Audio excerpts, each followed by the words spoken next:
Good morning, everyone. If you can hear me, type in good morning. Liam, good morning. Cole, good morning. Shakshi, good morning. Hannah, Spencer, Edric, Ignore, Bardia, good morning. Alexander, Kamal, Edison, Inderveer, good morning. Christopher Samuel, good morning. Good morning as well. Bavishi, what is up? We've got I'm happy to spend my breakfast with you folks. We've got an exciting morning today, a little unusual. There are moments in this class where we learn new contents, new skills, and then there are times when we just practice what what we've already learned. So today is one of those where we practice, and everything we're doing today is to help you perform better. Not so much in today's quiz, which I do want you to perform better on the quiz as well, but for the next test. So you've got a test in 2 weeks after the reading break that'll be worth 25%, and that's a quarter of your grade. I'd like it if you did terrific. So let's make sure that we do. How do we do that? Well, we're going to have a look at our main document just so we're clear on what's happening. Today we're doing truth tables, obviously, both types of truth tables, so long and short. And so the way we're going to break it up is we'll do a sandwich. So we'll start by doing practice, then the quiz, then practice. 45 minutes of practice. The quiz is going to last 45 minutes, and then we come back and we practice some more. And that's how we're going to spread our time. So the idea is that the practice here at the beginning is hopefully going to help you perform better at the quiz. And then the practice here at the end is hopefully going to be able to answer whatever questions you had about the quiz. And also, this is your last chance to talk to me before the test. So this will be the last chance for you if you have questions. And not so much general questions, those which can be fine up to a point. Just ask away and I'll vet them. But also very specific questions. So today what I want us to do is I want us to say, okay, can we have a look, let's say, at this homework or whatever, and we look more closely at specific exercises that you've been practicing on as opposed to kind of general stuff. Although the general stuff can be, we can have time now to discuss the finer points of the method. Does that sound like a good way to spend our times, my friend? If you're good to go, tell me good to go.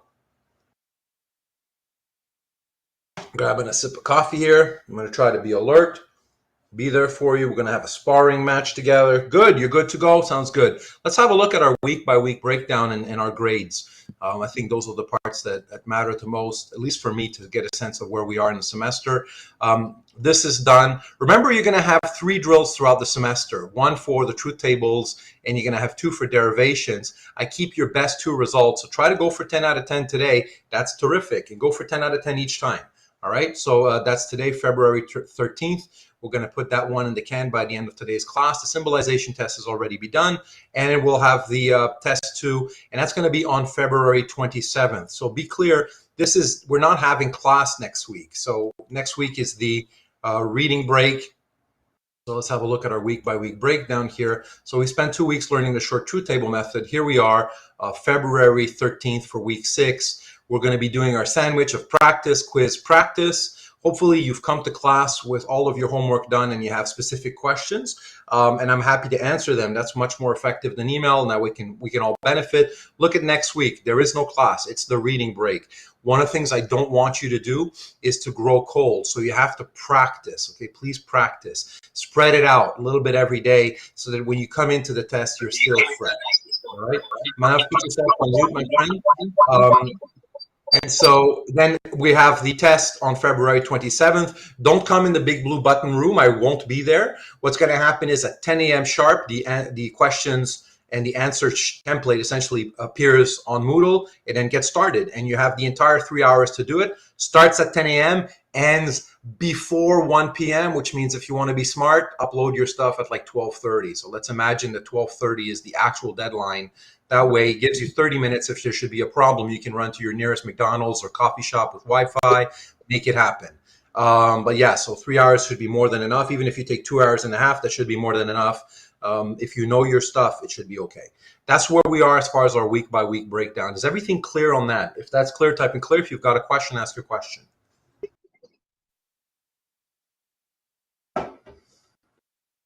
Manav, please put yourself on mute, my friend. Cool. All right. And after that, we're starting the 3rd month. So just so you know, things are going to get Fun. Even more hard. And then after that, the third month is where, again, we're going to learn a lot of stuff. So be prepared. This is the part of the course that separates, the adults from the children. So get ready for to amp it up. So it's a ramp, right? So it's like, well, symbolization was fine, and then whoa, truth tables are pretty hard, and then whoa, we're going up the steps. So we'll spend more weeks on that, and you'll have several quizzes. You'll have a quiz here, you'll have a quiz there to really prepare you, even a mock quiz just to get your heart rate up. So I've planned all these things to help you perform at your best. Remember, when I grade 3 things and I keep the best 2 out of 2, just so you know, on your end, it's more work for me, right? That means I'm grading something that's not going to end up showing up on your thing, but I nevertheless put that because you benefit from it. So just be mindful, like I really do care about you succeeding. That said, if you got to remember the bargain, you got to do your end of the bargain.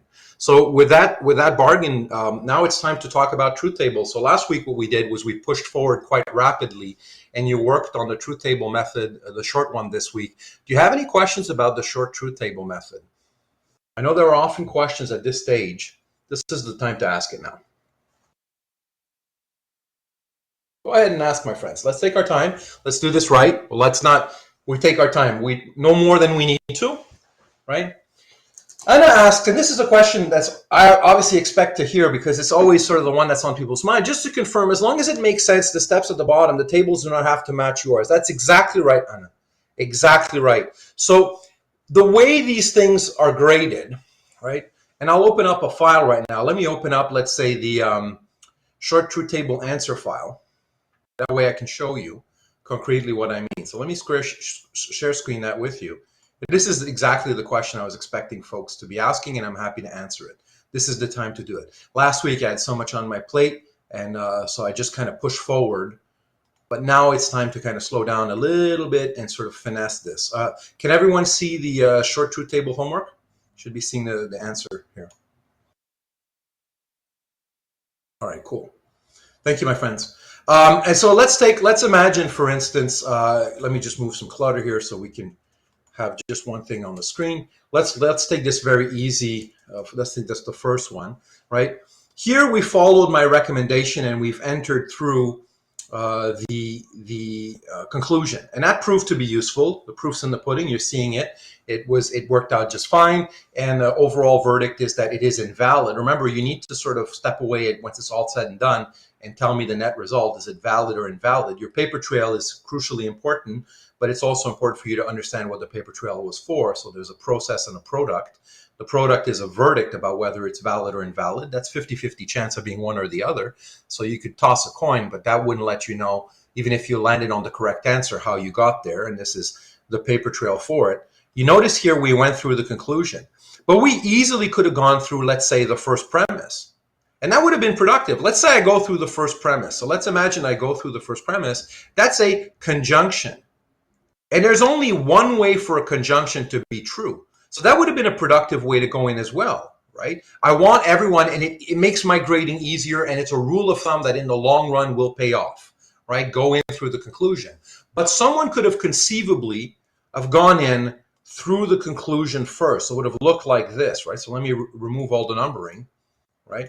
Someone could have come in like this, and it would have said, well, okay, this is my entry point that I'm going to use. I'm going to make this true, so let's go ahead and make it true. I know that there's only one circumstance under which a conjunction is true. It's when both conjuncts are true. So that would have been moves 2 and 3. And then once they've done that, they realize, well, I've got a value for this atomic truth proposition P. So I look for P anywhere and I report that. Oh, it's not anywhere.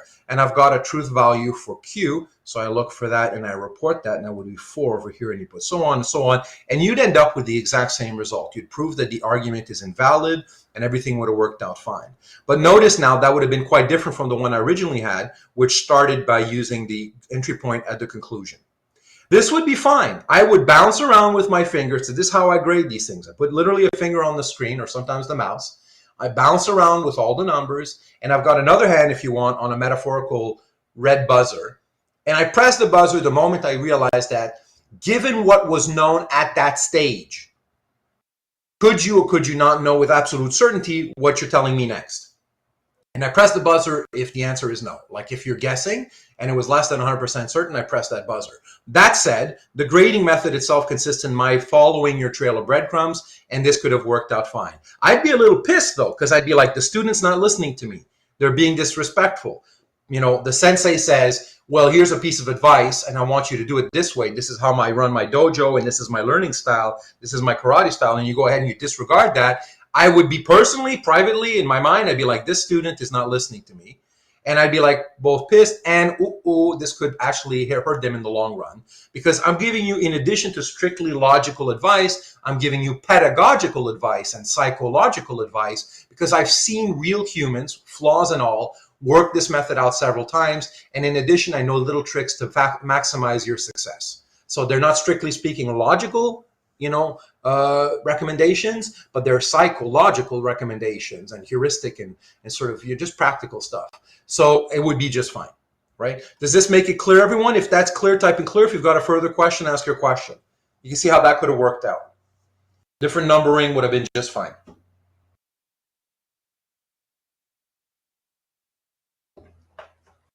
Good. Michael has another question. I'm somewhat confused as to what I should mark in red in the truth table.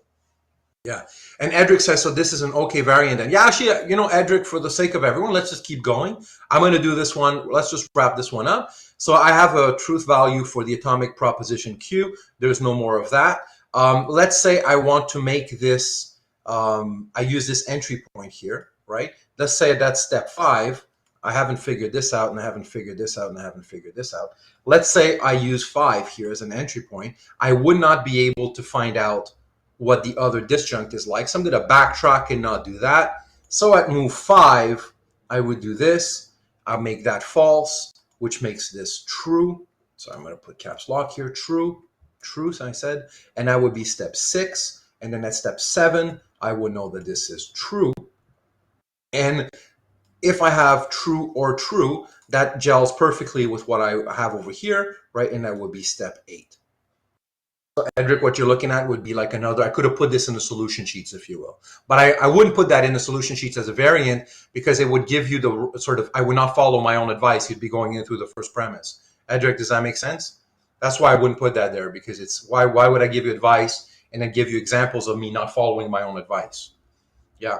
So this would be fine. And this is a way of now answering Michael's question. So Michael asks, I'm somewhat confused as to what I should make red in the truth table. Well, what you make in red is the point at which the argument repels your attempt to impose on it a leak.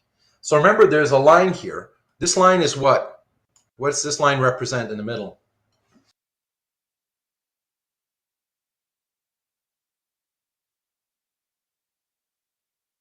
It's what you want. Exactly. There's going to be moments, if you want to make a valid argument be invalid, if you want to basically have it have true premises and a false conclusion, you're not going to get what you want, right? So there's going to be a mismatch between what you want and what you get. And you're going to flag to me the moment when you had that mismatch. So here's an argument that was invalid. You were able to get what you want. Here's an argument that is invalid. So you were able to get what you want. Let's find an argument that is valid. Argument 5. I'm just scrolling down here, and it's always more concrete than if I speak in just general terms, right? Here's an instance where this over here, my friends, you find out is a valid argument. That is, if the premises are true, all the premises are true, then the conclusion has to be true as well. It's perfect plumbing. It is, in the language of professional logic, truth preserving. So it preserves the truth of its premises and it conveys it right over to the conclusion without loss. Now, if I want to impose on it the following sequence, true premise, yet false conclusion, that's not going to work out. Those two things would not be, remember what we're tracking is not correspondence, it's coherence. You're not going to, because of the coherence, be able to impose on it this, because this really is a valid argument. So there's going to be a moment when you're going to get a mismatch between what you want and what you get. And in red is when you put the moment when you get that mismatch. So the red part always is going to involve your middle line here, because it's a mismatch between what you want and what you get. I shouldn't be seeing something like this. I don't want to see any red that goes horizontally like this, because what does that say? It doesn't say anything. This is a mismatch between what you want and what you get. And if you follow the method correctly, if the argument is valid, you will invariably get to a point where this happens. That's it. That's full stop. So basically, in the long truth table method, you end up having red rows when the argument is invalid. And in the short truth table method, you end up having this little red mini column when the argument is valid. The flip side, the opposite. It'll resist you. Michael, does that clarify things?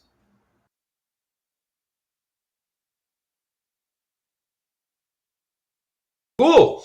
And notice, by the way, different profs teach these things differently. I teach it in the way that is the most, I think, intuitive, easy to track. Like, you can get students where you can skip a lot of things and they still follow along, but I want to make sure that everyone in my class understands. And the way to do that is to be methodical. And so, yeah, it's just a mismatch between what you want and what you get. That is it. You shouldn't have multiple parts in red there, right?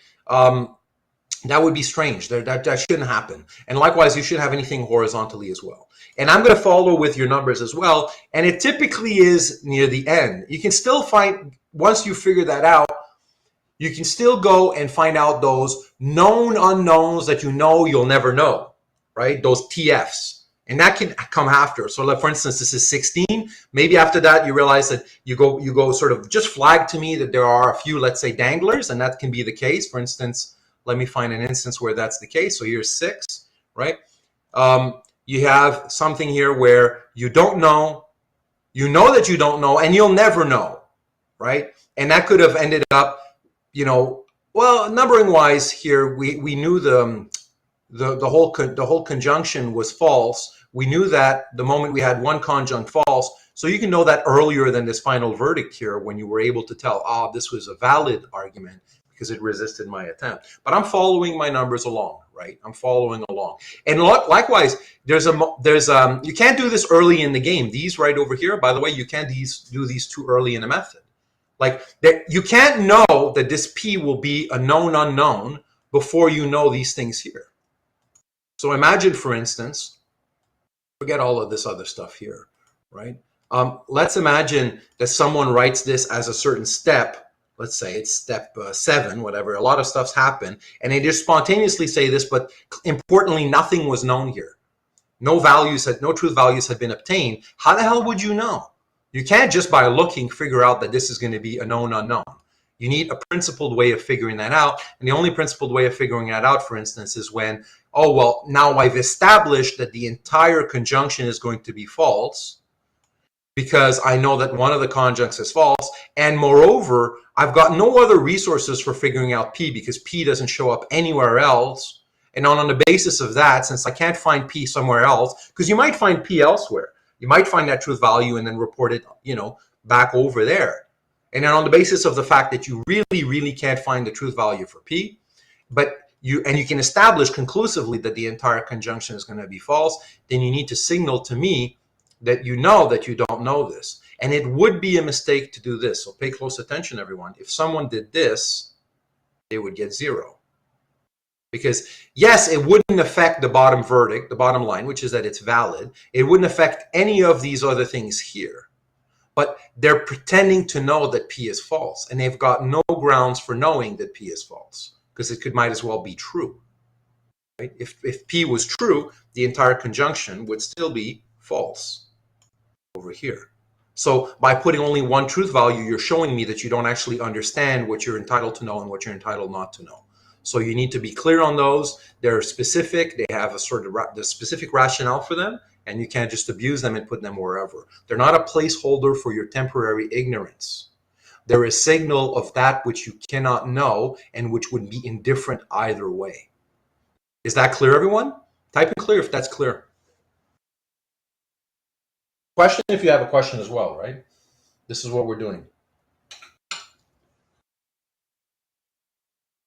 And that's like and if you figure, and if the oops, like I love Kamal says, oops, if you figured out, that, like as part of your homework and my talking right now that you've got something to fine tune, great, fine tune it for the quiz.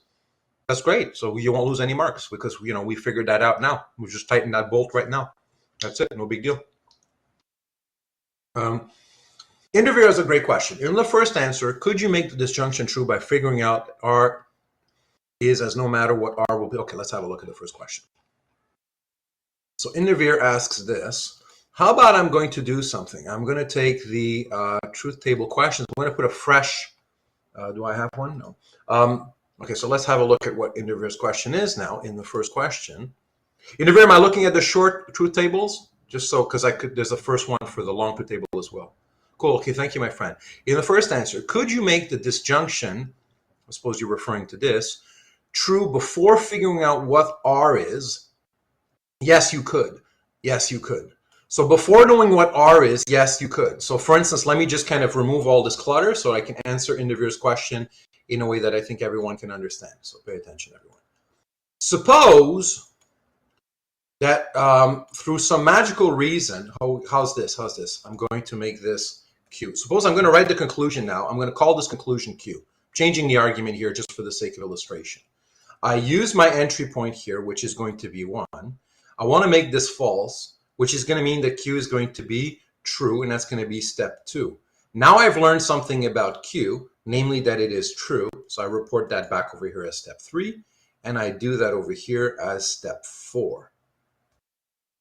Interviewer asks, could I right now put over here as 5? That's not really me using the entry point. It's me figuring out the truth value of the entire disjunction on account of my having at least one disjunct. Interviewer, am I understanding your question correctly? Beautiful. Of course you could. So you could. You could. Yeah.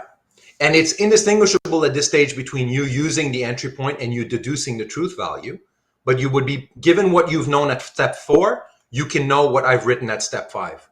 Interviewer, is that clear? Type in clear if that's clear. Further question if you have one.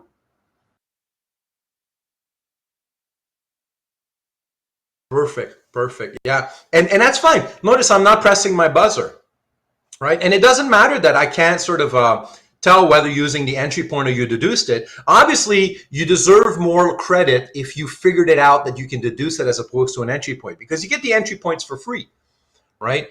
And they're not, you can't get everything you want. So not all the entry points, unless the argument is invalid, like you can't, it won't always work out. If the argument's valid, it will repel you, but you do get them for free when you use them one at a time. Obviously, if you reason to this T horizontally, you're a little smarter than if you reason to it by electing your entry point. And then, of course, if I do that, I can't figure out R. Right? In this particular instance, R would be, given that I've changed the argument now, what will we put under R? Given that there's no more R's anywhere, you're never going to find out R. Yeah. Then this now, given that I've played around with the argument and changed it, this would be step 6. Right? I'd rather you keep that a little later on, but you can tell this by step 5, you can tell. You're not going to find this out, and it doesn't matter. So let me rephrase that. Let me say that again carefully. You're not going to find out the truth value of R, and it doesn't matter, right? Because all you need is for the premise to be true, and you've established that solely on account of its right-hand disjunct. That's it. Gursharanjit asks, in question 16, I had a valid argument, but the answer was valid. Okay, so let's have a look. 16. 16.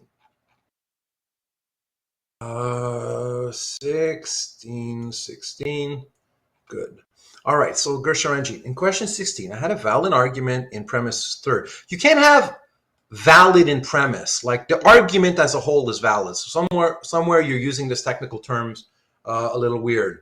I'm not quite sure. You have to zero in and tell me a bit more, sort of strictly speaking, what you mean. Like you can have what you want here, Gursharanjit. Like look at this now, for instance, right? In the 3rd premise, right? I'm having what I want. The bottom line is, do I have what I want for the whole thing? So Gursharanjit, if you can rephrase that, that would be helpful. Bottom line is it's valid because it's resisting us. If someone understands what Gursharanjit's question is and wants to try to rephrase it, please go ahead.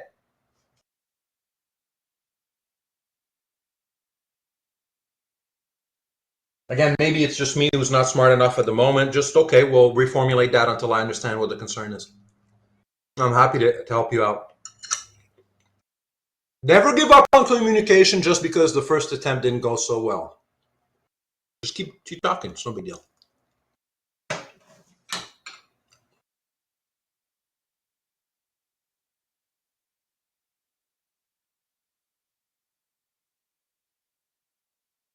I'll read what Hannah says. Is it okay to have a mismatch between what you want and what you get in a different position? Yes. So okay. So I understand Anna's question. Maybe it's grasping what Gersharanjit is saying. Gersharanjit, is Anna grasping what you're asking? Is it okay to have a mismatch between what you want and what you get in a different position than your answer key? Cool. The answer is yes, it's perfectly fine. So yeah, where did you get your mismatch, Gersharanjit and Hannah, if you had a different place?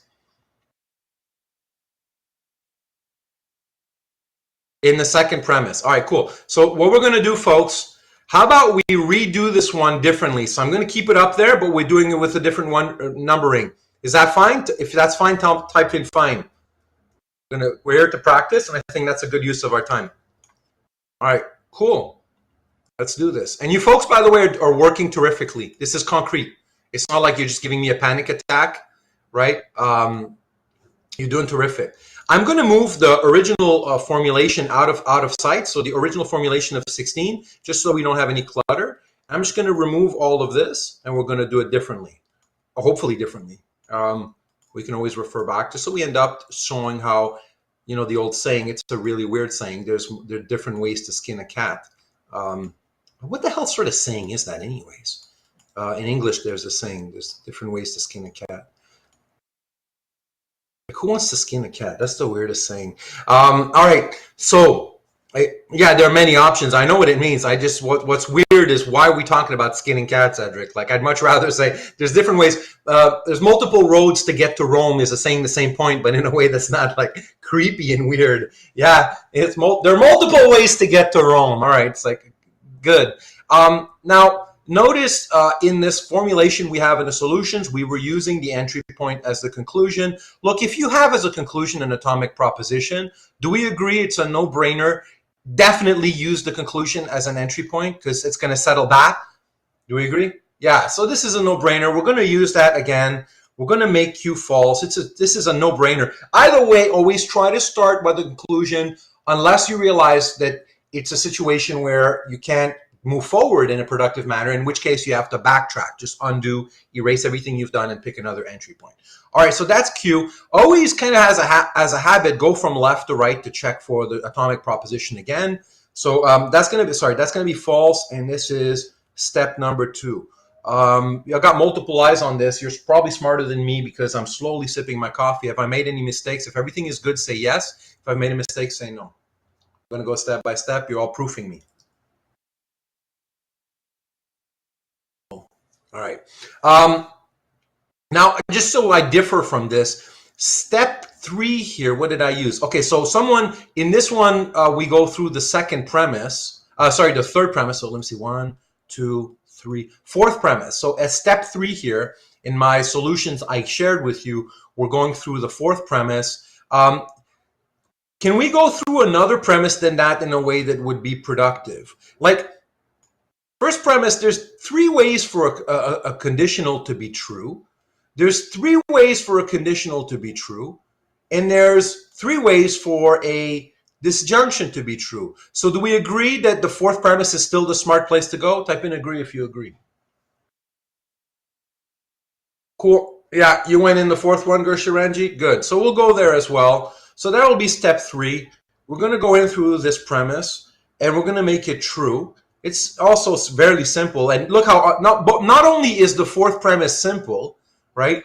These are unproductive. They leave you, there's too much wiggle room. 3 possibilities of being true, 3 possibilities of being true. All right, fair enough. And I'm going to make this S false, and that is going to be step 4. I'm going to look for any other S, and I'm going to make it false, and that would be false over here. And step 5, I'm going to pause. If everything is good, write yes. If I've made a mistake, write no. Hold on, Shivam, I'll answer your question. Shivam asks, can we write in premise as consequent if F? Which premise, Shivam, are we looking at? First, second, third? There's two conditionals. The premise one, yeah. Can we write that the consequent is F? Can we write that we know that this is going to be, well, we can't tell anything. On the basis of a false consequent, can you figure out any of this stuff? So Shivam and everybody else, yes or no? On the basis of just knowing that your consequent is false, can you figure out these other two things? No. No, you can't figure it out. If you use the entry point, I agree, and I think I understand, Shivam, where you're going. If you use this entry point, then you can figure this out. Is that what you're saying, Shivam? If you use this entry point.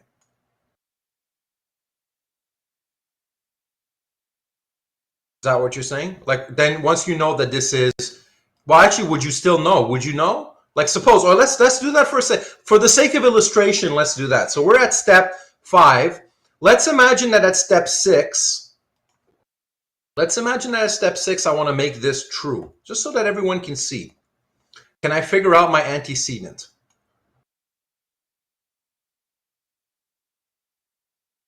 Yes, I can. Okay, so we can totally do that, right? And my antecedent would have to be what? Since the whole thing is going to come out as true, it'd have to be false. Exactly. Right? That would be step 7. Shivam, do you want to keep going with this approach? This is what we've elected to do next. Do you want to keep going there? All right, cool. Because notice we could have done that here. And I just want to differ from the original one. Okay, so we're different from the original one. Okay, so we're going to keep going there. Notice we could have done the same damn move. So let me backtrack for a second so that everyone follows. Notice that what we've just done, having a false consequent, electing to have a true conditional, allowed us to deduce that the antecedent would be false. Notice that we could have totally have done that here. We could have said, and I'm going to say here, move 6 prime, right? We could have said that we're going to make this true. And then as move 7 prime, right? This is an alternate universe here. So 7 prime, we would have figured out that this is what? If we want to make the whole conditional true and we know that the consequent is false, then we'd have to say that the antecedent is false, right? Same damn thing. And we could put here, just so we track that this is an alternate universe, prime. We could totally have done that. Right, we could totally have done that. So the moral generalizes. Whatever moves we did here, jab, jab, hook, well, it's the same damn moves that we could have done in this fight, jab, jab, hook. But we're going to stick to I'm going to undo and stick to the first premise. Is that fine, everyone? We'll keep going with what we had. Standard universe that we did, not this alternate universe. Cool. All right, let's do that. So we're at move 7. We found out F. I want everyone to tell me if that's clear, type in clear, how we got this P, and everything else up to this point, type in clear. If you're lost, you write lost. So clear or lost. And if it's lost, it's no big deal. I'll just zoom in and ask you a question. You can ask me a question and we can clarify it. I don't want to lose anyone. Either you're on board, you got this, or you're lost. It's no big deal if you are. Well, it is a big deal up to a point, but I love you and I won't let you fall behind. All right, so that's P. What should we be doing next? I'll let you hold my hand here. Once we've done this, what should we be doing next?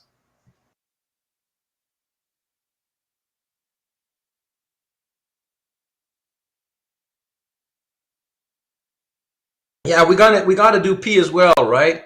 There's another instance of P here. All occurrences of P going from left to right. And this is, again, all occurrences of that atomic proposition going from left to right. Please follow left to right. It just makes remember, I got to grade this stuff, right? And we do right from left to right. I don't know when you eat corn on the cob. I like to go from left to right. I don't know why that is. It's just corn on the cob. Man, I want some corn on the cob. This is so not the time of the year for corn on the cob. But all right, so this would be move number 8. And this would be what? This would be false. All right. Yeah, I know. I'm making myself hungry. Jeez Louise. All right, so what are we doing next? Suggestions, people. You're holding my hand here. What are we doing next? We need to do some reverse engineering if and when we can. Oh, nice, James. A little emoticon of corn on the cob. What are we doing next? I'm taking suggestions. And remember, don't panic. Be chill. Ignore says you can fill in the third premise. Let me ask. Let's clarify what Ignore is saying. Ignore, could I horizontally, by reverse engineering, figure out this? Yes or no? Yeah, never mind. True. I could elect to use vertically the entry point, but I can't figure this out. Yeah, cool. All right. So what are we doing? I've got Edric recommends doing the second premise. Well, now we can actually do the second premise. Is everyone good to go? Tell me if you're fine with that. Type in fine. We're going to go in through the second premise. That's fine. Good to go. Okay, cool. Let's do this. So this would be move, and notice your numbering here. If you F up in the numbers, I'm sorry, but I only grade what's on the sheet, huh? So you're going to lose, you're going to get 0. So suppose you made a mistake and you weren't paying attention, right? And you went ahead and you put 7. What grade would you get for this? 0. I know it would suck, but that's just, look, any of you who are in IT or computer programming, when you have code that has a bug, the whole computer crashes. You know that, right? It's like you just move one little thing out of place and the whole thing is screwed, right? Because it's the nature of what it is. Well, so this is going to be move 8. I want to make this true. So I'm going to make this true. I know that my consequent is false, so I'm going to know that this is what? And we did this a moment ago, but you can remind me.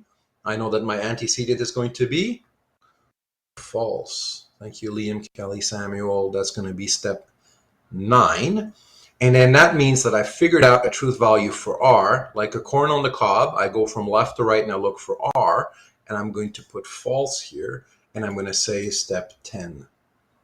All right. Did I change 8 to 9? Oh yeah, you're right. I made that's right. That should be step 9 here. Thank you, Cole. Spotted something. 10 and 11. Yeah, thank you, Cole. So now we got it. So 1, 2, 3, 4, 5, 6, 7, 8, 9, and then 10. Cole, good eyes. Knuckles. All right. So far, so clear, everyone. Type in yes if everything is good, and no if everything is not good. You're all proofing this with me. Thank you, Cole.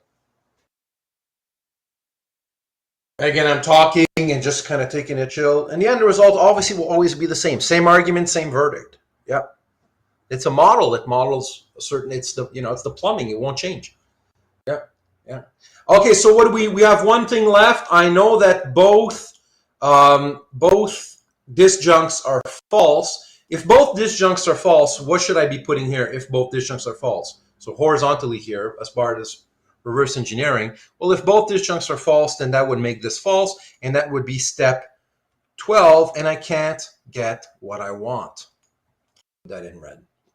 I was unable to get what I want, and now we can bring the two back together, right? I was unable to get what I want. Was unable to get what I want. And notice here, the original question was, can you, and we've illustrated this, can you end up with a point of friction here that's different? Yeah, totally.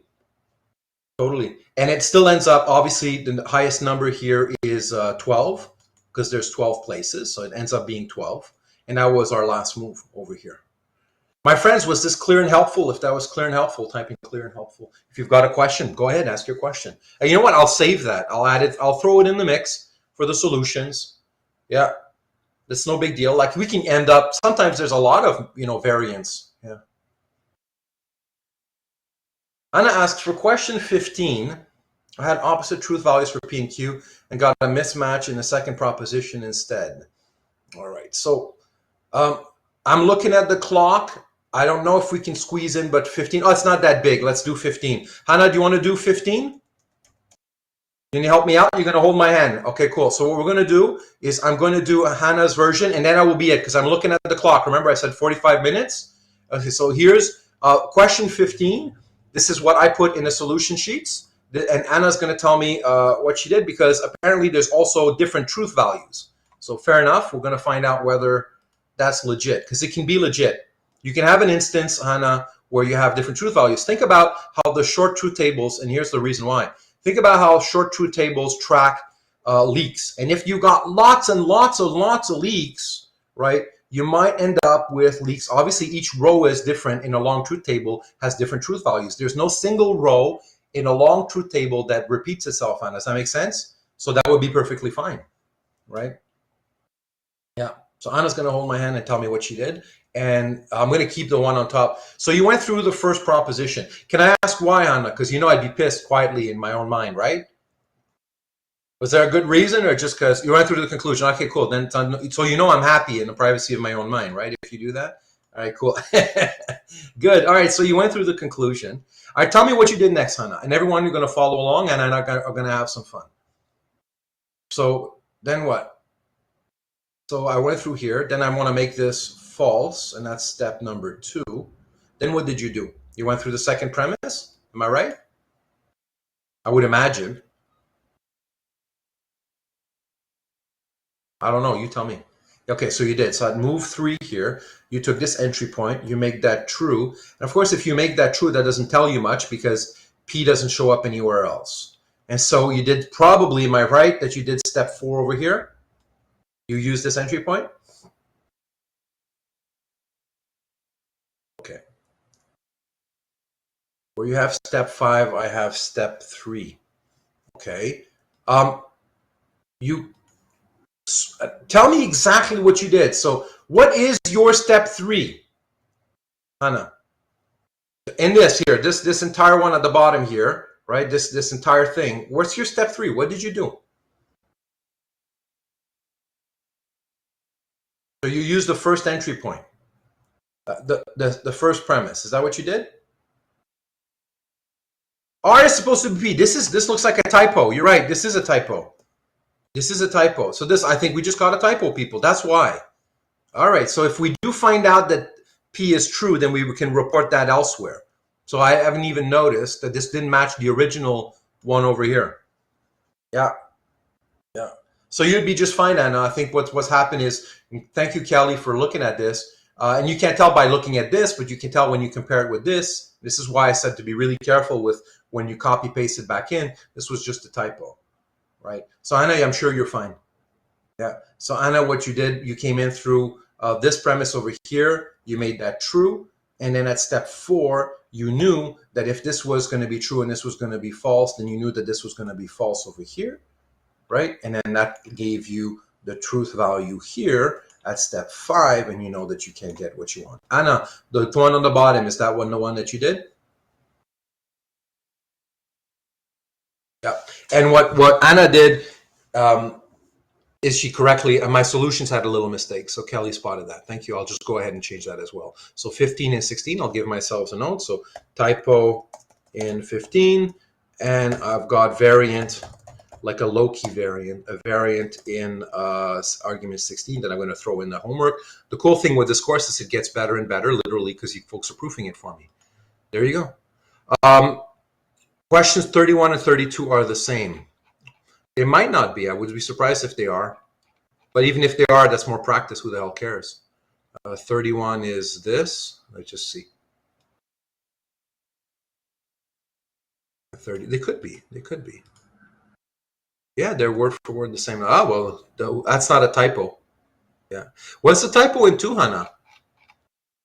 And the solutions or the questions? What's the typo? Well, probably just the solutions because the questions are kind of stupid, right? What's the typo in 2?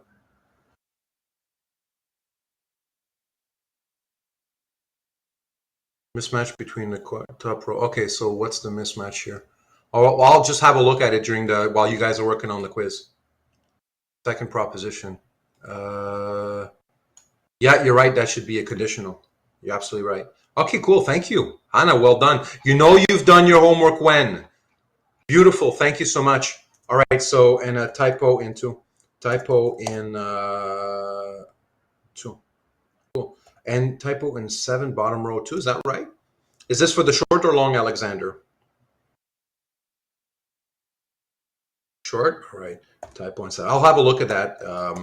Terrific. My friends, I'm really happy. There's nothing that makes me happier. Can you proof my homework, my writing as well? There's nothing that makes me happier when folks spot these mistakes, right? Because it improves everything. Plus, it shows me a sign that you're actually working. It's literally proof that you did the homework. That you can't make that one up, right? And you know your stuff. No, man. Edric, you know what I am? A god or a human?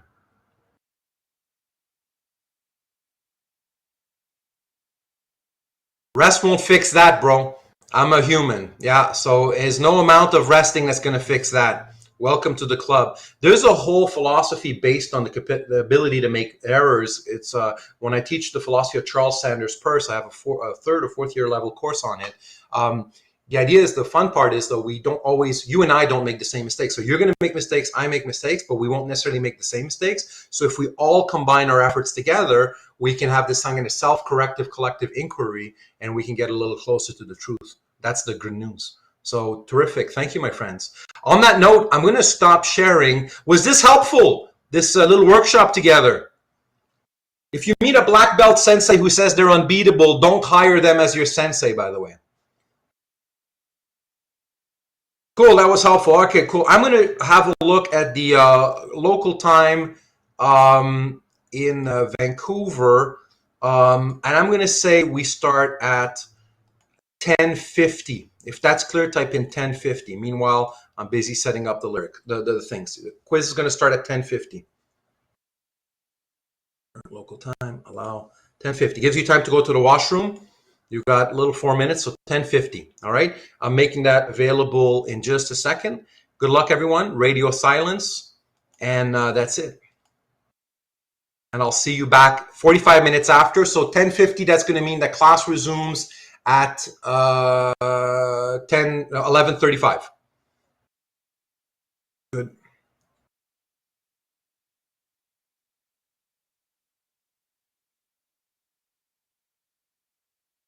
Arguments with mismatches are listed as valid. That's right. Exactly right, Christopher. Yeah. Sorry, I'm multitasking here. I'm going to have to leave you folks for just a second because I got to set up this quiz. There's timing settings on things that we need to do. 11.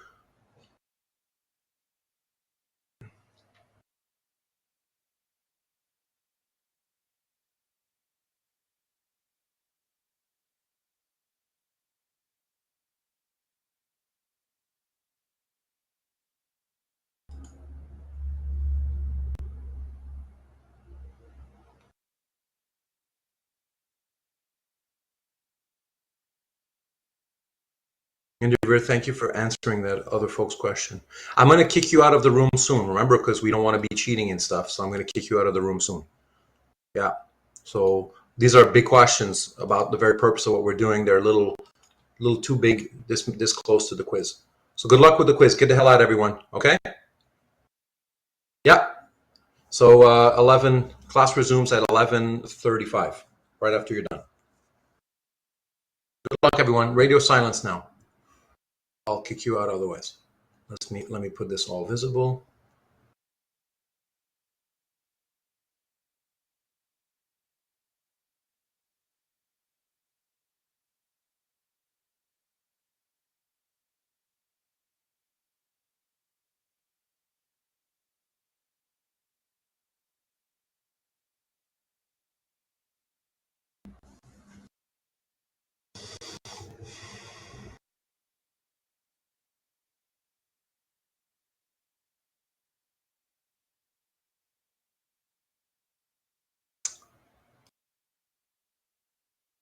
Avneet, Indivir, get out. Go to the main page. Things are going to be available in a few moments.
Welcome back, everyone. If you're back, type in back.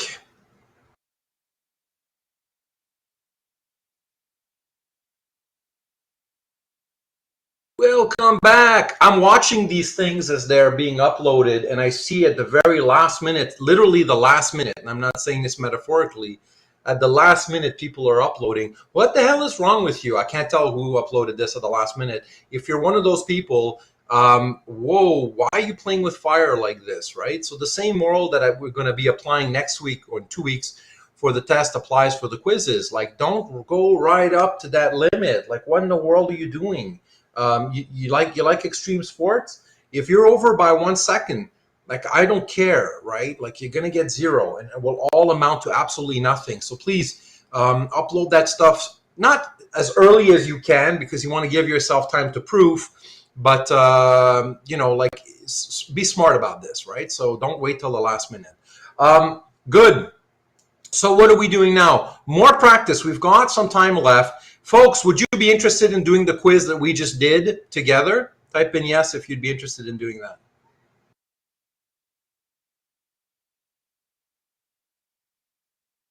Good. Well, it looks like there's an overwhelming desire to do that. That sounds good. Well, look, Papa Bear wants you to succeed. And the point of that is the quizzes are supposed to be a space for you to, if you have to screw up, screw up. And if you have to do well, right? So let's do it together. Let me share screen, the actual quiz. Can everyone see? Let me zoom in here and select a word just to see if everyone can do that. Can everyone see what I've selected? Type in what I've selected. All right, so everyone can see this. So here's the quiz. Format-wise, is everyone clear on what's being expected? Because the next time is going to be the same, right? You replace your name, you replace your ID, and then you put your T's and F's. Was that clear, everyone? If that's clear, type in clear. If you have a question, just ask your question. Everything worked out fine? Because in 2 weeks, you're going to have to do this thing. So if you have something you want to iron out, this is the time. All right, let's do this. Let's do the long truth table. I am going to do it fairly quickly. And then what you're going to do is you're going to spot me. So I'm going to true. Well, first of all, we have 8 rows here, right? So I'm going to go 4 by 4, right? So true, true. Why am I doing P first? Why P? Is there something magical about P?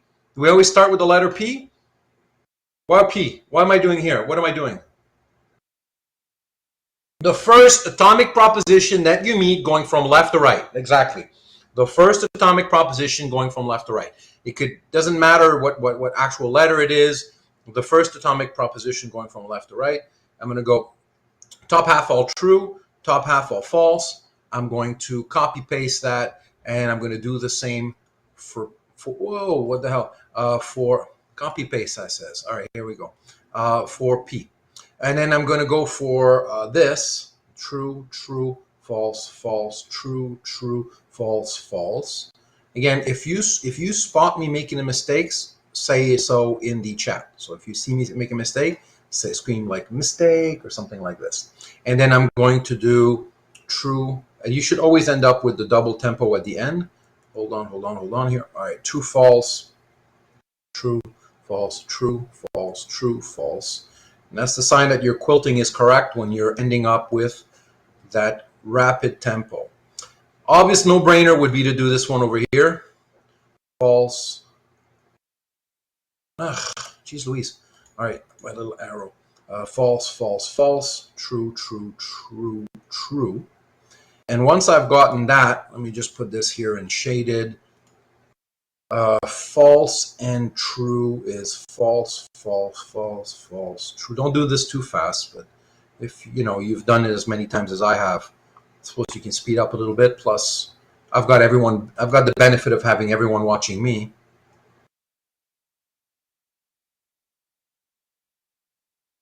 So I'm going to go ahead and put this in shaded. I don't need this. True. Whoopsie, not R. No. True, true, true, true, false, true, true, true. Remove all that. So far, I'm hoping everyone's following along quite well. False, false, true, true, false, false, true, true. I'm going to go ahead and put this in Shaded. All right. And this is a conjunction.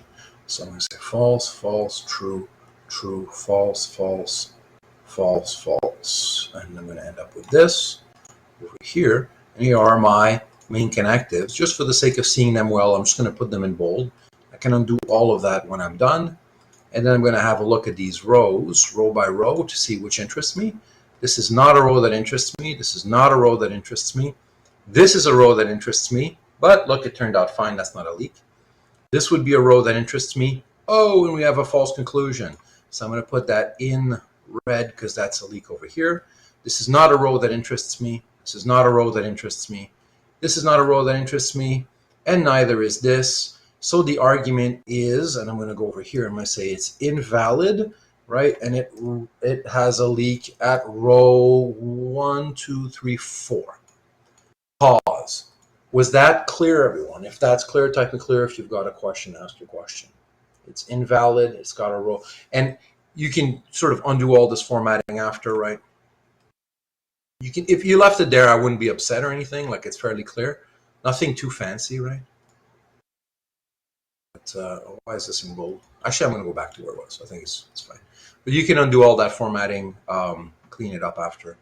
Right? Just if you have this weird color scheme that you've made up, I don't want to see it. Like if it looks like mine, I'm fine, right? But I think I'd rather everyone sort of stick to making this, let's see, not bold, just super regular, right? Let's make it not bold, just like we did for the solutions. I'd rather everyone do that because otherwise it'll be the Wild West and I'm scared, right? Because I got to grade this stuff. I'd be happy if everyone gave me this as their solution.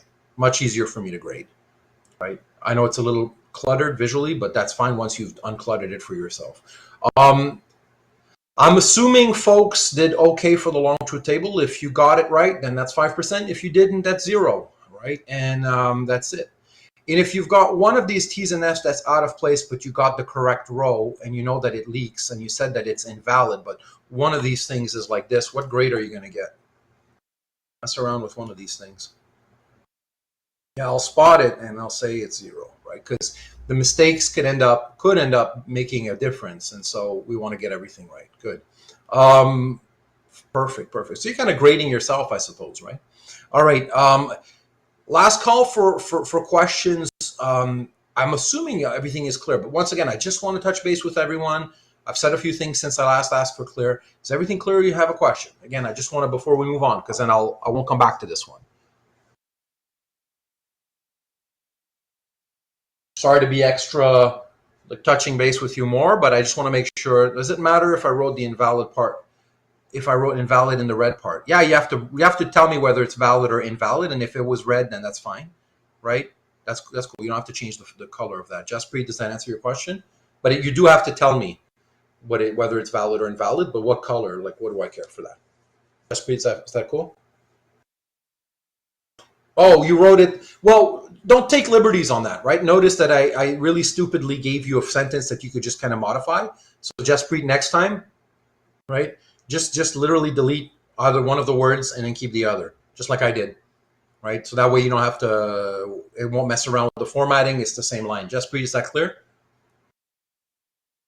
Yeah, like you should end up with something like, yeah. You should end up with something like this. And the idea is, like, I have to grade a whole stack of these things, and it's fairly mind-numbing, truth be told. Not exactly the best part of my job description. Please meet me on my own terms, and that way it makes me happy.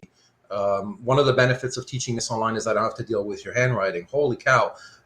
In fact, if I was to teach this live now, because I'm so accustomed to doing it in online during the lockdown and pandemic, I'd probably have people type it out because holy cow, I don't want to see your handwriting. You people can't write for crap. So yeah, cool. Let's do this one. This is going to be practice now. This one I'm not going to do quickly. The short one, I'm going to actually, I'm going to have people hold me by the hand on this one. So what's the first row that we fill? The top, the bottom, the middle. Hold my hand on this one. We're going to fill in the middle one first. Yeah. And that's what we'll do for the rest of the class. We'll do this one. And if there's further stuff, maybe we'll have time to practice. And that's the row of what we want. So what do we want? We want all true premises, right? All true premises and a false conclusion. Would this be correct? Am I on the right track? Stop me if I make a mistake. Oh, thank you. All right, so I'm making a mistake already. It's really crucial, right? I'm doing this on purpose, obviously. Um, you have to take your time and you have to look at what's the animal you're dealing with. It's a compound proposition. It's one of only 6 animals. What animal are we looking at? Don't be too quick at that step. I'm warning you, right? Because some of you, if you're too quick, and this would be a place where if you're not looking, you would put it too quickly, right? It's a conditional, so you put it over here. Can you imagine if you did this? You'd be so screwed, right? Everything else from then on is guaranteed to be 0, first of all, because I'd see it at the wrong spot. So please, the advice is, even if you didn't mess up this time around, please be careful at that step. Don't take it for granted. Don't go too quickly, right? Same as the long truth table. You saw me do it fairly fast, but you really don't want to go too fast on these things, right? Okay, so I want this over here, I want this over here, and I want this over here. All right. Rule of thumb is to enter through the conclusion. So let's just say I do that, and I enter through the conclusion. That's going to mean that this over here is going to be true at step 2. There's 3 ways in which a disjunction is true. Was this a productive entry point? Yes or no?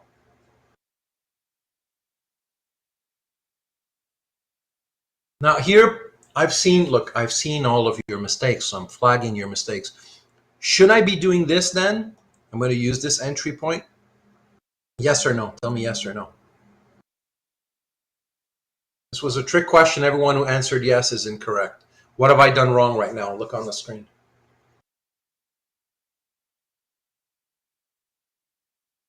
I need to undo all the stuff. When I backtrack, you got to backtrack.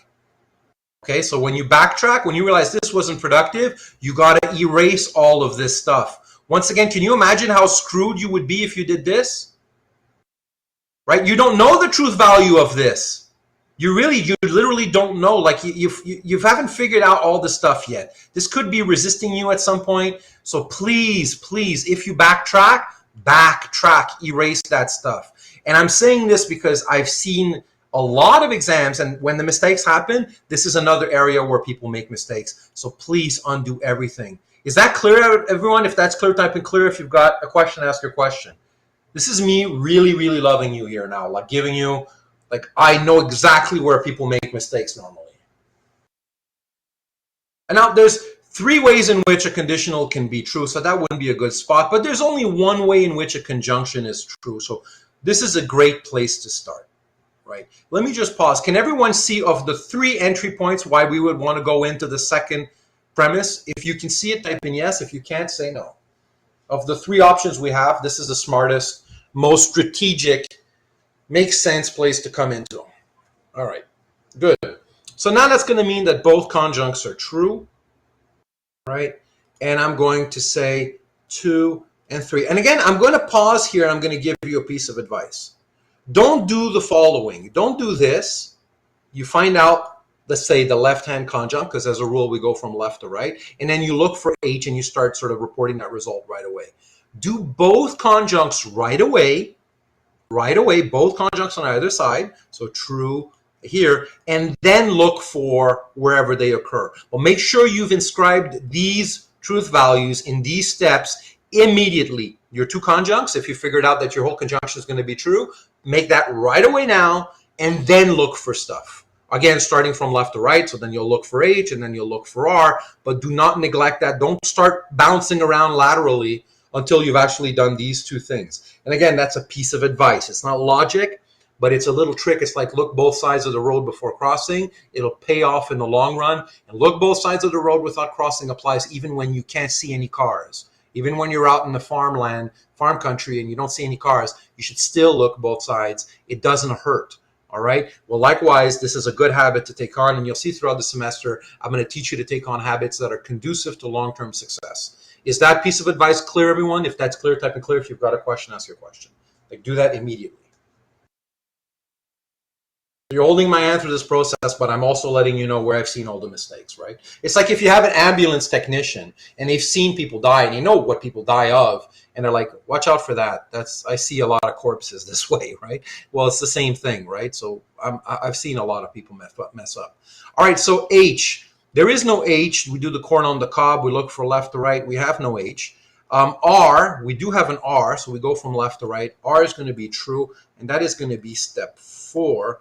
The no-brainer is to do this at step 5 and to say that this is false, right? Type in yes if everything is good so far, no if you're lost. So then you're going to tell me what to do. So just check in with everyone. If you are lost for whatever reason, I need to know. And I just want to check in with you, right? So hold on. Anna says, just to confirm, you want us to enter through the conclusion, but only if it's the most productive. Yeah, only if it gets things moving. If it doesn't get things moving, back up and pick another entry point that does get things moving. As a rule, you'll generally find that the conclusion, it does get things moving, but in the event that it doesn't, make sure you try first. Try first. Actually feel it out and then backtrack. And then say, okay, cool, that's not working out, and then and then undo and then pick another entry point. That's the advice I'm giving you. Hannah, is that clear? Cool. Samuel, so is the entry point for the conclusion not an acceptable place for a truth value and a negation here? Well, I mean, look, let's do this for a second, right, Samuel, so I can make that point clearer. So on the topic of entry points, hold on, everyone, we're going to have some fun with this, right? Let me just imagine, right? Suppose I do this. I mean, really, you have to sort of see this for what it is, right? Suppose I go ahead here. Well, what would you have done if you enter through the conclusion ignore? Like, then what? Like, say you enter through the conclusion, and then that makes this true, and there's 3 ways in which it's true. What are you going to do next? You don't know this. You wish this and you wish this, but it's not, like, if everything is fine, like right now I'm not pressing the buzzer because you're not claiming anything, like everything's fine so far. I'm not pressing the buzzer, but showing me that you're not really paying attention. You see that? And you're wasting, like you never know. This might resist you. So here's the thing. We know, here's the happy ending. This argument will not resist you. It's invalid. So spoiler alert, everyone. But ignore, what if it would have resisted you? What if this was actually a valid argument and you would have given yourself a non-resistance over here? Wouldn't you be screwed? Do you see that, ignore? Yeah. So it turns out it's a happy ending. All is well which ends well, but not on account of you, on account of the argument being invalid. So you know, it will accept what you're going to try to impose it. Right? Samuel says, I did that, then I just moved to premise 3. So that's a bad habit, Samuel. So slap, correct that, don't do that again. Does that make sense, Samuel? Like, just that's not a good habit. It won't pay off in the long run. It's just not a good habit. Take on a good habit. Yeah, same ignore. Slap on the wrist. Don't do that next time. If all is well which ends well, then you'll be fine. And I'd have to see your actual thing. But yeah, this could back up. Because here's the thing, right? You now have registered that you don't think there's a clash between what you want and what you get over here.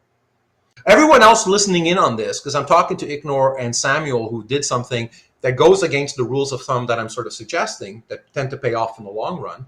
But can everyone see that if I registered that there's a kind of, it accepts the false, I get what I want, and that could end up being troublesome later on, supposing this argument would be valid? I'd be really confused later on, right? Yeah. I want to check in with everyone. Is conversation making sense? The reason why we backtrack? Yeah, I'm glad that makes sense, Ignore. I want to check in with everyone. Good. I want to check in with everyone. Because you're registering something there that you're not. This is all, right now, what we have at the bottom is only hangs on a wish. The wishes are for free, but they don't mean much precisely for that reason. The parts that are reverse engineered are the things that are juicy. That's where you score the results that are really interesting, right? Because you get the wishes for free, right? And then the thing is, let's say you find out, let's say, that this is false and this is false. Let's say, and I don't know what the number would be for that. So by the time you reach this stage, right, you did this and you did this, what the hell are you going to do with this? And this goes for Samuel and Ignore, anybody else who's done this. What the hell are you going to do with that? Where are you going to put your red? You can't put red horizontally. Yeah, it's like, well, you're going to tell me this? What grade are you going to get for that?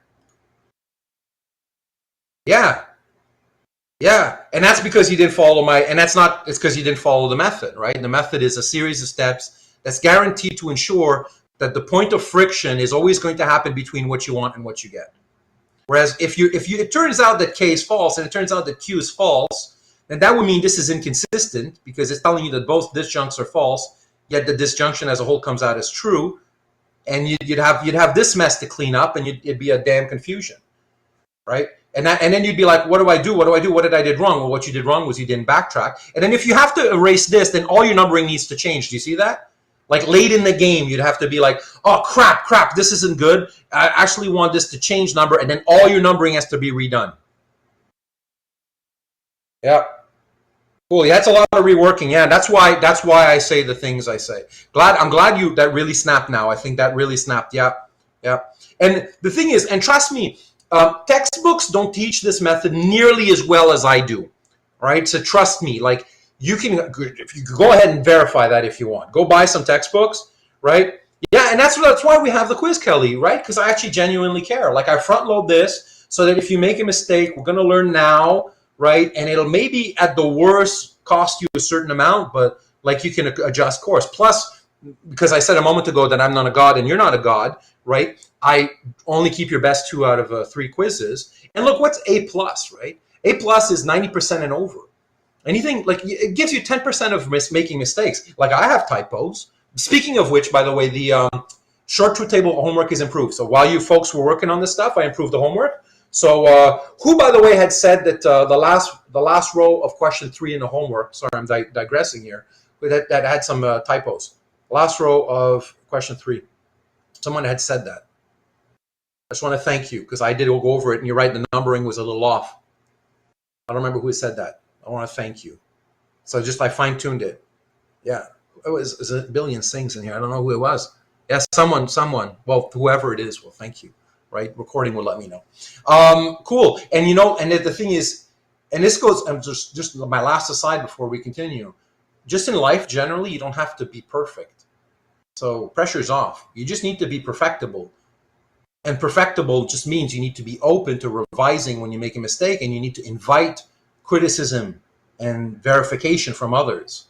So there's a whole ethic behind that, right? It's like, how do you comport yourself given that you're not a god? It's like, welcome to the crust of the earth. Okay, what sort of animal am I? I'm a rational animal, but I'm an animal nevertheless, endowed with a rational faculty. But I'm no god. That means I can screw up. Well, what does that mean?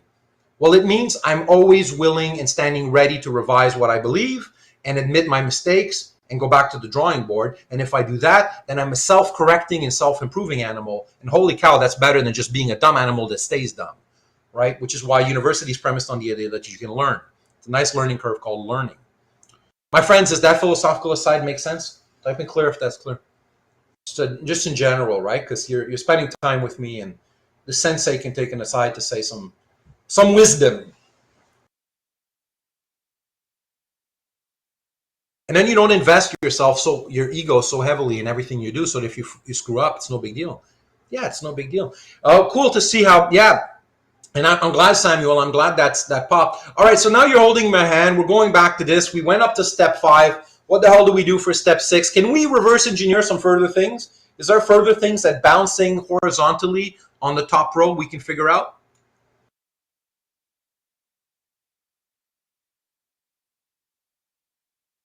Type yes if there is, no if there isn't. Just horizontally.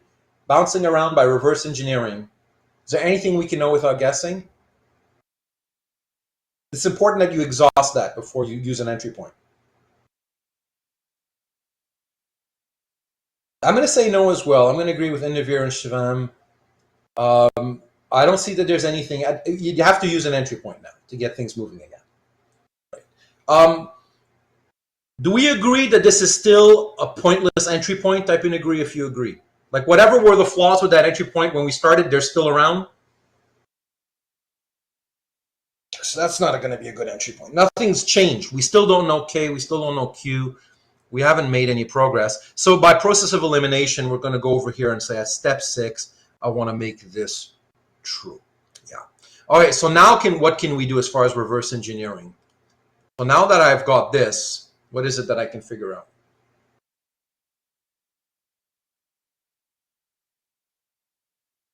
Given step 6, I can know that the antecedent over here, which is a disjunction, is going to be false. That's correct, and that's going to be step 7. I'm going to pause to make sure everyone's on board here. Does everyone get why we got what we got? We wanted this conditional to be true, This one was false, and we certainly don't want to end up with a TF, right? So we're going to make this false. I want to hear from everyone. And if you couldn't refigure that, then that's just more practice you need to do. But hopefully you can see that. Okay, cool. Everyone can see that? All right. So that's step 7. What's a good step 8? What's a smart step 8?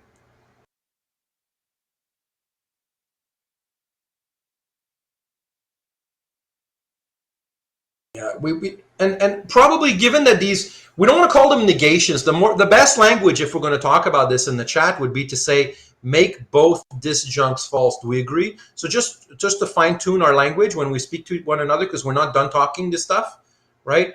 You would say something like make both disjuncts false. Make both disjuncts of the move 7 false, something like that. That's more precise. Yeah, because the negation, that can pick out a lot of things. There's a negation here, and it's accidental that it happens to be a negation. We're really concerned with it insofar as it happens to be the disjuncts, right? So you say something like that. So left-hand disjunct at step 8, you make it false. Right-hand disjunct, and here's a place where people could be making mistakes. Does everyone see that this would be a mistake? Type in yes if you can see that I just voluntarily made a mistake. And I see, and you know, I'm warning you, but I'm telling you that's where the mistakes are going to happen. It's literally, this is what's going to happen. I see this. It wouldn't happen like correctly on one side, like this was correct and this was incorrect, but I will see the following. I will see this. I will see this. This over here. Hold on.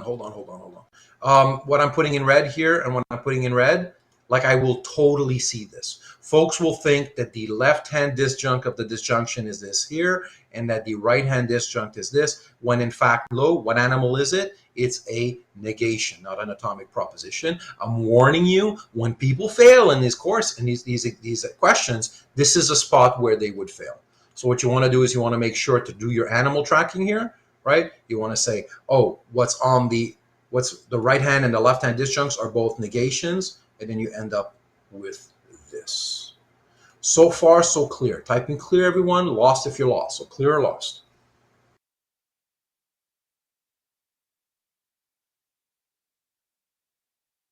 Again, this is where there's no substitute for practice. And type in agree or disagree. Do you agree that if you haven't done any of the homework, everything I'm doing right now would be gibberish? Our conversation right now would be completely unintelligible. Like if you haven't done your homework, you're trying to wing it. I'm pretty smart. I can do this. You just show up. You haven't done any of the homework? Yeah, thank you. I'm glad you can see that. I'm glad you can agree with that. If you haven't done the homework, everything we're doing right now is complete gibberish. If your mom's looking over your shoulder right now, she's going to think all we're doing is gibberish. Like this, you'd be like, oh my God, like what the hell are you doing? It sounds smart, sounds like smart gibberish, but gibberish nevertheless, right? And but it's good for your ego. You'd be like, hey, mom, see, I'm doing something fancy. But she, as far as concerned, is like, this is complete gibberish. What would be a no-brainer instead of figuring out K or P? What would be the one we'd want to start with, given sort of the corn on the cob convention? And it's just a convention. K, let's call this the corn on the cob convention, right? Just go from left to right, you know. I can figure this out over here, and that's going to be true, and that is going to be step 10, and that's going to give me an atomic proposition. So I've got my K figured out. I go from left to right, again, the corn on the cob convention, go from left to right, and that's going to be true over here as step 11. And now you know we're going to break past our earlier stalemate.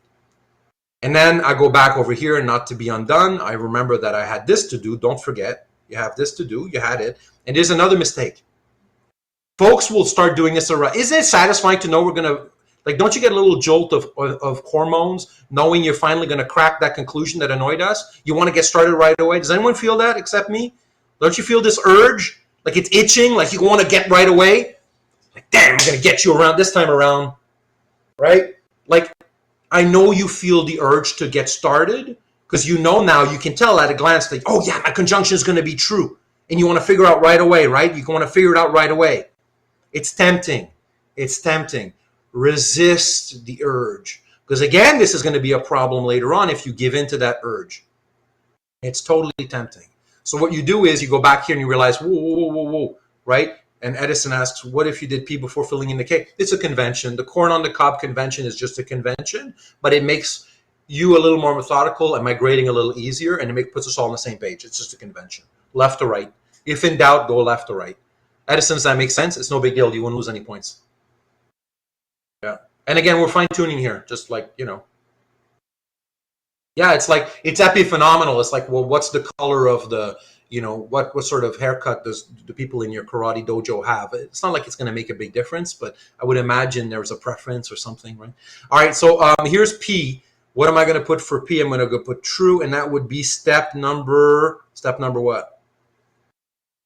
Oh, thank you.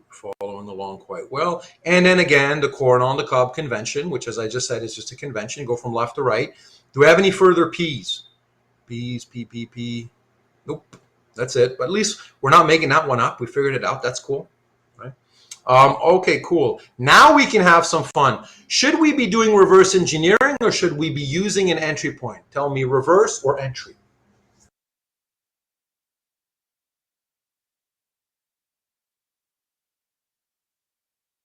Reverse. Always make sure you've exhausted all the possibilities of reverse engineering before electing an entry point. Entry point is there to save you when you're stuck and nothing's happening. So you reverse engineer. What can we reverse engineer? Can we find out Q on the basis of knowing the truth value of K? Yes or no? No, you can't. Certainly can't do that. And you certainly can't do skip this step. Even if you could, you'd have to figure out the connective first. Can I figure this out? If so, what do I put? T or F? I put true. It suffices that there be one disjunct that is true for the entire disjunction to be false. Here's a mistake. This would get me 0. Why would I get 0? Hey, man, I had K. I knew it was true. And then I put this. Why am I getting 0 in the whole question? Again, I'm flagging all the mistakes. Because I've already put 12 in there where you're correct, so I'd have to put 13. And again, this is one of those things where if you're not paying attention, you would lose marks. And when I mean lose marks, I mean get to 0.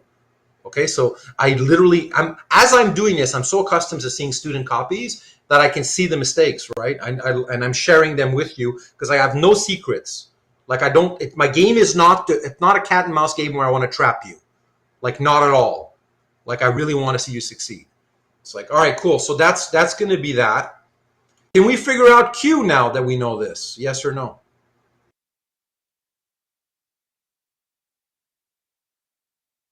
Yeah, we're going to have to put T or F, right? It's one or the other. This is one case now where we don't know, we'll never know, and it doesn't make a difference, right? This is important.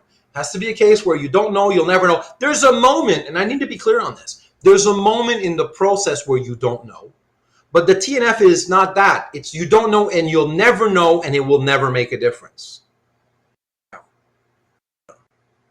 If you use the entry point, well, you could, right? Like this would be step 14, but Edison asks, for instance, could I just have used the entry point? You totally could have, Edison. That would have been totally fine. You would have said, for instance, Edison, that at step 14, use this entry point. Is that what you're asking?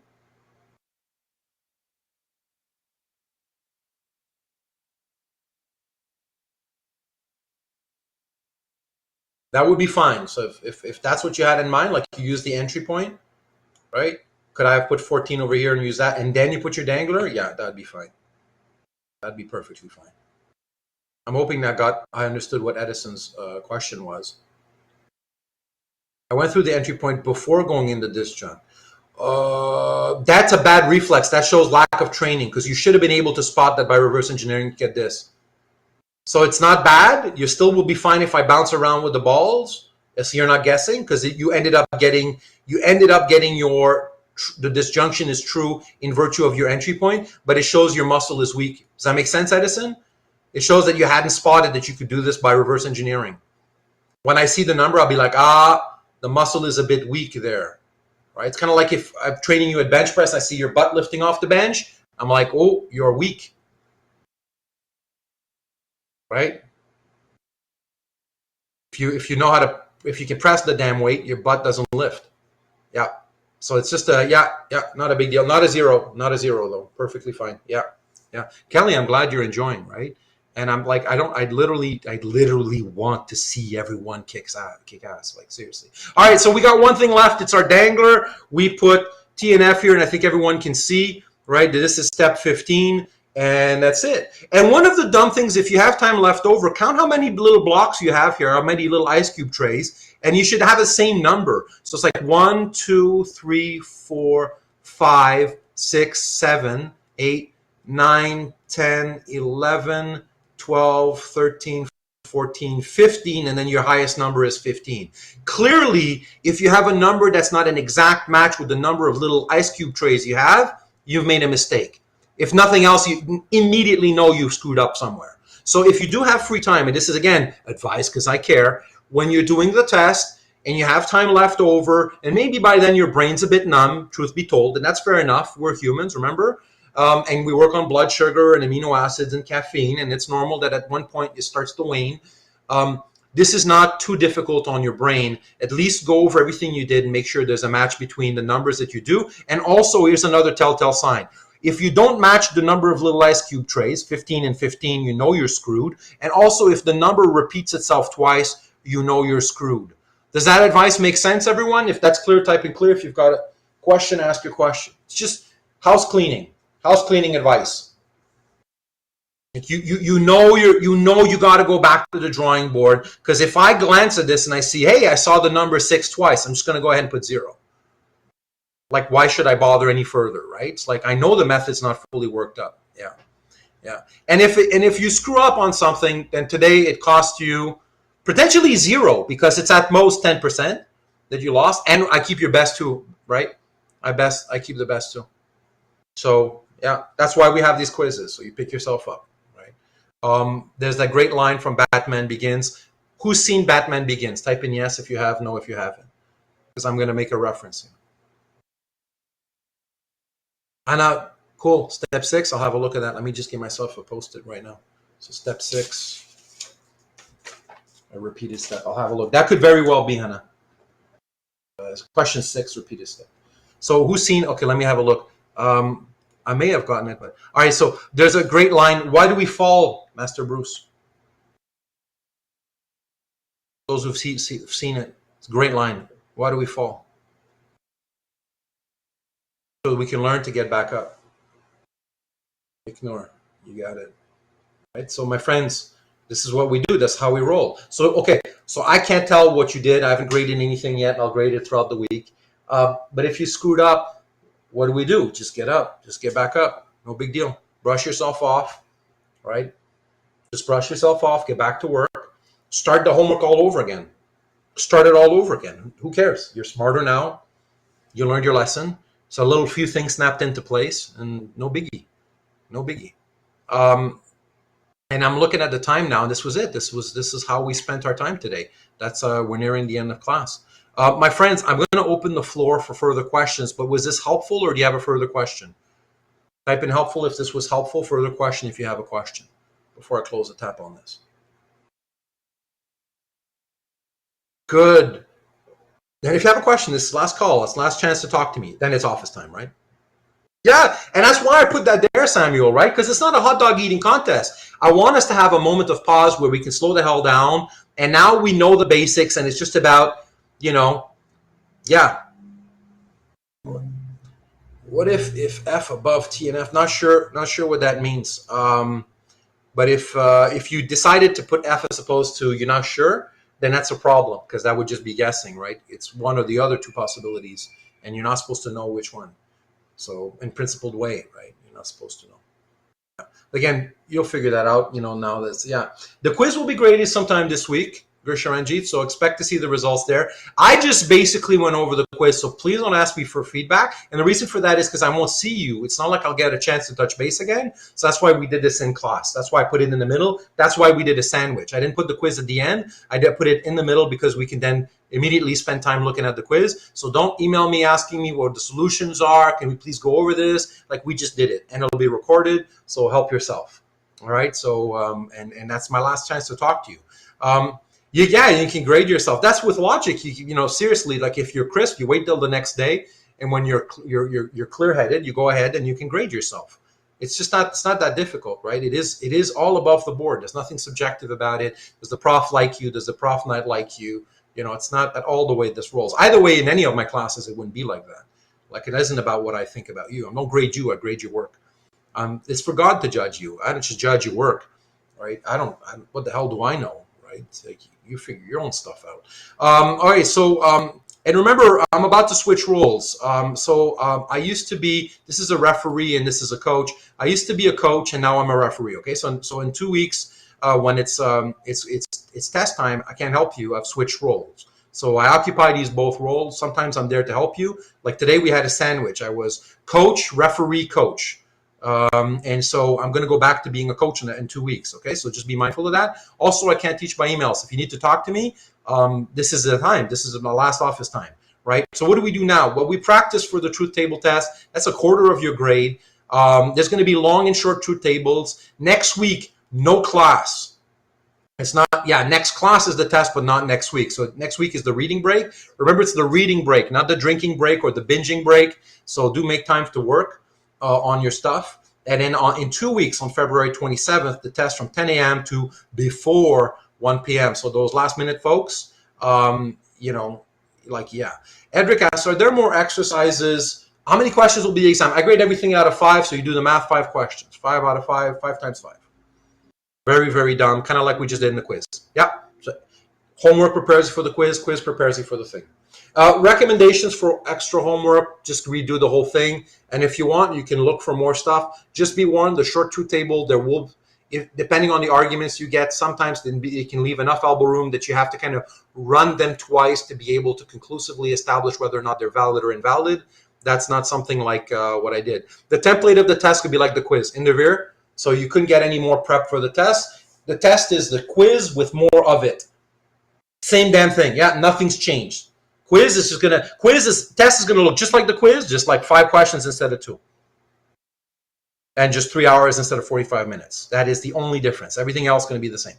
Yeah, that's it. Are there further questions? I'm enjoying these questions because it gives me a chance to say stuff, and I don't know what you don't know, and allows me to clarify things. But remember, the homework prepares you for the quiz prepares you for the test, and then the test is it. That's it. So you know what you got to do, and redo the homework. It's not like you know these things by memory. You redo it differently, right? And I want to thank everyone again. So this material is always improving. That's the thing with being, well, what's my last pearl of wisdom before we go?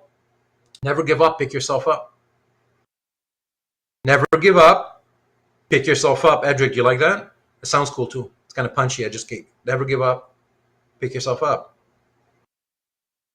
And this is not the last obstacle you'll face in your life. And then you face that one, remember, never give up. Pick yourself up. Yeah, I'm not going to rickroll you. Yeah, cool. And you know what? That you're not a god, even if you do those things, but at least you're going to give it the old go. And so will I. And then we'll meet each other on the other side, whatever that happens to mean. We'll succeed together. And if we don't, then we'll at least learn together. And we'll be on the other side of that, bumping knuckles and having drinks. All right, my friends, on that note, I won't talk to you anymore. We talk to each other in 3 weeks, actually, because we don't have class in 2 weeks. We have the test. And so I will talk to you like good morning in 3 weeks. On that note, goodbye. We're done. Manji, you have a good day as well. And thank you for working really well. Same, Kelly. Thank you. Bardia, take care. Shakshi, Christopher. Cheers indeed, my friend. Max, terrific. Ignore, great questions today. Michael, same, good questions. Anna, always on the ball. Absolute joy having you in my class. Shivam, same. Cole, and everyone, man, you bringing it. Let's keep bringing it. See you and talk to you in 3 weeks. Yeah, and good luck, right? Although luck has nothing to do with it, right? It's just habits. A method coupled with some habits. The method itself is a series of habits. That's it. Edison, great questions today. Mitro, same. It's nice seeing you, by the way, Mitro. This is real treat. Last Wednesday. Yeah, indeed. Had a blast. I didn't get to see the sushi. Was it good sushi? Did you have some of the sushi? I said pizza. The folks should have pizza, but I suppose I didn't know they'd go so high end. No? Samuel, did you taste the sushi? So remember, folks, I gave a talk last week at Langara College, and I said, use whatever honorarium you're going to give me to just give people food, like just so the people are more alert. And so, yeah. And they chose sushi. I was like, just buy pizza or something. I didn't know what to expect, right? Thought maybe like it'd be like more of a classroom setting with younger people. I figured pizza would be like nice and convivial. Yeah. Good. Yeah, well, I had some food before, as you saw from my energy levels. Um, it was hard for me though, because 7 p.m. is not my it's not my natural curve. I'm really proud of myself that I was managed to be so energetic and alert because it is not my natural curve. I can go on and on at 10 a.m. because I'm sort of always scheduling my classes around that time, and I feed on the sun's energy. But at night, yeah. Samuel, I'm glad you enjoyed it. I enjoyed it as well. And just this morning, I was working on the book, so all that's moving forward. I'm very excited about it. I'm terrified and excited, but got a full plate. Lots of meaningful things to work on. And as a philosopher, you couldn't really ask for more. Yeah. So kick some butt, Samuel. And I will talk to you on Wednesday. Yeah, no worries. Yeah, it worked out great. Thank you so much, Samuel. And I'm glad that popped near the end where we did that one thing where I told you why the habit was what it was. Yeah. Mitra, have a nice day as well, my friend.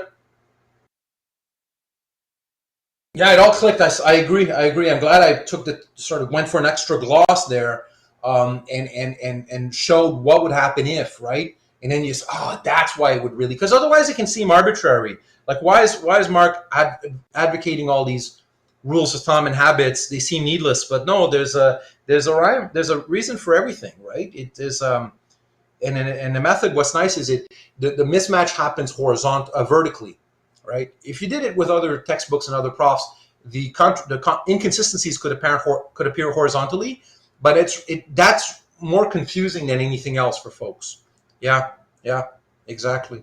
Good, good, good, good. And I'm really proud of the way I teach short truth table method. It's one of the things about, I'm really proud of this course in general. It's reflective of my having studied logic for a couple of decades, and really it's a proprietary blend of everything that I've figured out works and doesn't work in a real classroom setting. So I pay attention. I'm like, crap, that really doesn't work. That's got to go. I got to fine tune that. And then I see some other prof or some other textbook doing something well, or I try something in the classroom. And what you get is this ever evolving, like, well, don't never give up and pick yourself up, ever evolving formula for teaching this as well as possible so that there's a great retention rate. And I think I have arguably probably one of the greater retention rates out there.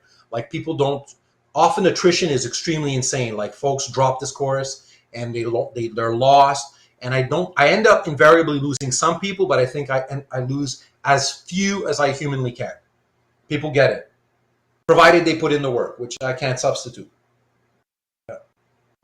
Well, Samuel, I appreciate what you say. I have shopped around. I know what's happening elsewhere, and I would agree.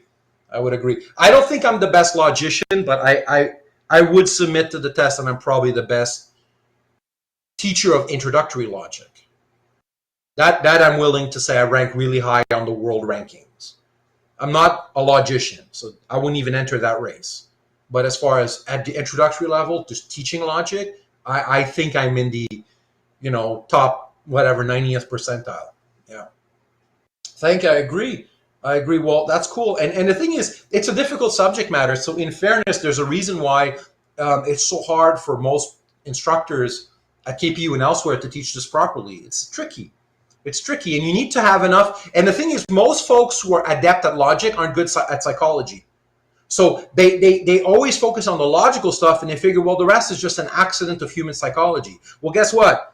The accidents of human psychology are part of us as well, huh? So if we have some sort of cognitive bias that it's ever present and it's the cause of the mistakes, then we need to address those as well. So I kind of bake into there not just the logical rules that are formal and deductive, but a whole penumbra of an outer core of habits and psychologically heuristic and beneficial in the long run sort of maxims and folksy sort of like corn on the cob nonsense. So it doesn't have to be that way, but they're little things that improve overall, and it calms people down too. Like, what do I do next? Well, remember the corn on the cob. Wow, it reduces an element of stress, and what you're dealing with is the total person, and the total person includes their psychology and their fears and hopes and insecurities and the whole package, right? And phenomenology's kept me honest in that regard. I've said this, I think, one time to you. I said, just do logic and phenomenology, and you got both poles covered.